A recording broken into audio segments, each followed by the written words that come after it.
Neoliberales y libertarios por América Latina. Pluma Juan J. Paz y Miño Cepeda. Fuente rebelión.org.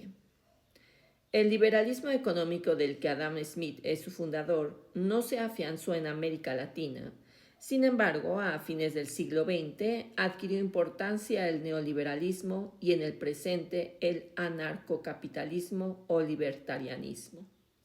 El neoliberalismo se impuso en América Latina cuando estalló la crisis de la deuda externa de 1982 y a través de los condicionamientos del FMI mediante las cartas de intención, así como del decálogo del consenso de Washington en la década de los 90, bajo el ambiente creado por la globalización capitalista con hegemonía unipolar de los Estados Unidos debido al derrumbe del socialismo soviético.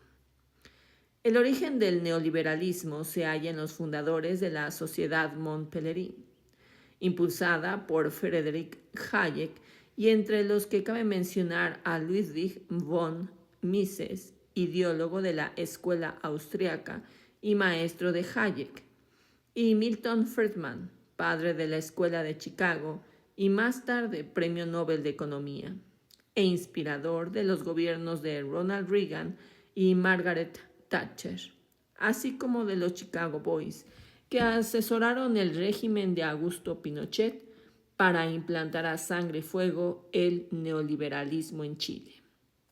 Los intelectuales de Pelerin tuvieron un doble propósito: modernizar el viejo liberalismo económico derivado del pensamiento de Adam Smith y, sobre todo, combatir al comunismo, entre comillas.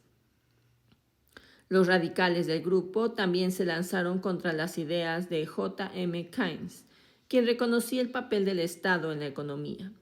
Mises incluso llegó a tildar de socialistas, entre comillas, a los colegas del grupo que, siguiendo a Smith, admitían cierto intervencionismo del Estado. Como puede advertirse desde sus inicios, el neoliberalismo fue una corriente económica abiertamente política y no una supuestamente técnica, entre comillas. En América Latina, el neoliberalismo cayó como agua bendita. Élites ricas y los grandes empresarios lo absorbieron de inmediato porque se adecuaba a sus intereses oligárquicos tradicionales. Achicar al Estado, disminuir o suprimir impuestos, privatizar todo lo público, flexibilizar el trabajo, privilegiar a los negocios privados.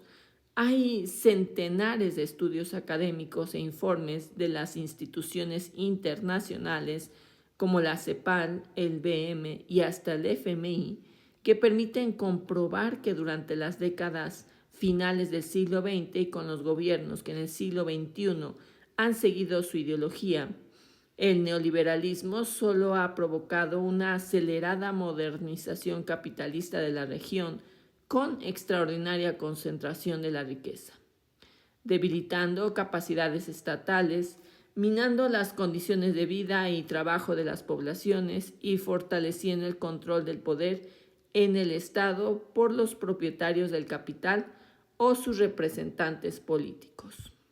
Sus partidarios acuden a medir y resaltar datos macroeconómicos del equilibrio estadístico, que finalmente solo comprueban un subdesarrollo modernizado, porque esconden o relegan las reales mediciones de la inequidad histórica y estructural que no se han propuesto cambiar. Los libertarios dieron un paso adelante. Murray Rothbard, otro iniciador de la escuela austriaca, pero en su línea radical, fue el fundador de la nueva ideología a la que bautizó como anarcocapitalismo. Fue discípulo del neoliberal Mises, a su vez seguidor de Karl Menger entre 1840 y 1921 y su revolución marginalista, quien era además minarquista, pues aceptaba un estado mínimo y necesario para proteger el orden social, la propiedad privada y el mercado libre. Pero Rothbard fue más lejos: acabar totalmente con el Estado a fin de liberar al individuo de toda coerción e injerencia en la vida social. Naturalmente, el cobro de impuestos era un robo y los servicios como educación, salud y hasta seguridad podían ser provistos por empresas privadas. Al mismo tiempo, Rothbard retomó la praxeología, inaugurada por Mises como método teórico de la economía, que debía seguir la acción humana mediante un estudio lógico y deductivo a priori, ajeno a modelos matemáticos, estadísticas agregadas, bases históricas o empíricas, lo cual derivó en rechazar la teoría del valor de trabajo y acoger la del valor-utilidad, teoría subjetiva del valor, destacando la imposibilidad del cálculo económico en el socialismo. De hecho, Mises rechazaba la posibilidad de elaborar leyes económicas y universales a partir del análisis histórico, porque los hechos son variables. De modo que la praxeología de los libertarios resultó en definitiva un mundo al revés, una criatura de la idea absoluta de Hegel que puso de cabeza lo que había de poner de pie, como lo comprendió Karl Marx, quien admiró la genialidad del filósofo idealista alemán. El resultado final es inconfundible. Mientras Mises resulta un neoliberal y minarquista, Rothbard es un anarcocapitalista que pretendía abolir al Estado para crear el reino del mercado libre, la propiedad privada, la iniciativa empresarial y la libertad individual, bajo una guía que obliga a que todos se ajusten a las idealizaciones de la teoría pura.